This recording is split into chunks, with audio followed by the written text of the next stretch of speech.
भंडारा जिले के लांकादोर तालुका के धर्मापुरी में गणेश जी की स्थापना कर 10 दिवसीय उत्सव का आयोजन किया गया।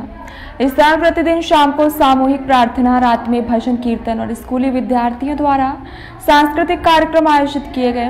उत्सव के दौरान वृक्षारोपण और विभिन्न विषयों पर शिविरों का आयोजन भी किया गया। इससे पर्यावरण और शिक्षा के प्रति जागरूकता बढ़ाने का प्रयास किया गया।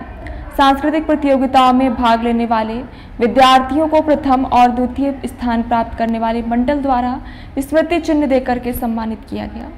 उत्सव के अंतिम दिन गणेश जी की विदाई के अवसर पर पूरे धर्मापुरी गांव में ढोल, नगाड़े और डफली की ध्वनि के साथ भव्य शोभा यात्रा निकाली गई। इस शोभा यात्रा में गांव के पुरुष, महिलाएं, बच्चे, वरिष्ठ नागरिक शामिल हुए। भक्तिमय वातावरण में सभी ने उत्साहपूर्वक भाग लिया।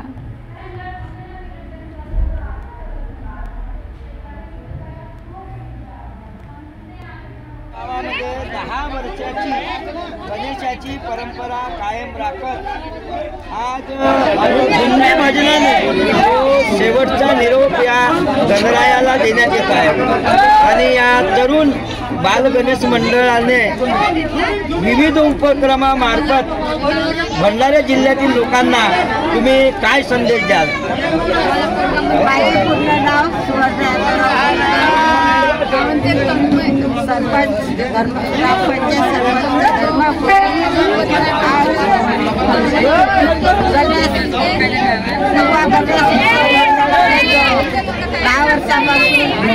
धर्मापुरीमध्ये गणेशाची स्थापना केलेली आहे आणि त्या गणेश उत्सवाच्या स्थापनेमध्ये युवा मंडळ, सामाजिक सलोखा जोपासलेला आहे। आज गणेश उत्सव मंडळाच्या तरुणांनी विविध वृक्षारोपण सुद्धा हा कार्यक्रम घेतलेला आहे। फळाची झाडं लावलेली आहेत। तसेच गणेश उत्सव मंडळामध्ये रोज सामुदायिक प्रार्थना सुद्धा होत आहे आणि रांगोळी स्पर्धा, सांस्कृतिक स्पर्धा, सामाजिक दारूबंदीवर सुद्धा किंवा हुंडाबळीवर सुद्धा प्रबोधनकारक असे कीर्तनकार या मंडळाने हा उपक्रम राबवलेला आहे।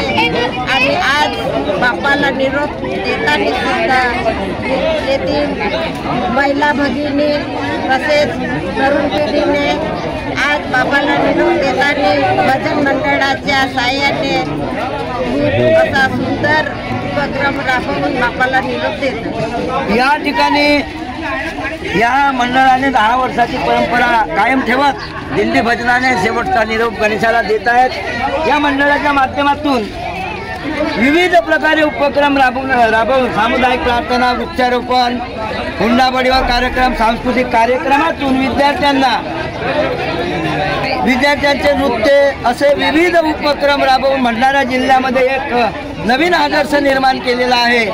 असाच भंडारा जिल्ह्यातील मंडळांनी या मंडळाचा आदर्श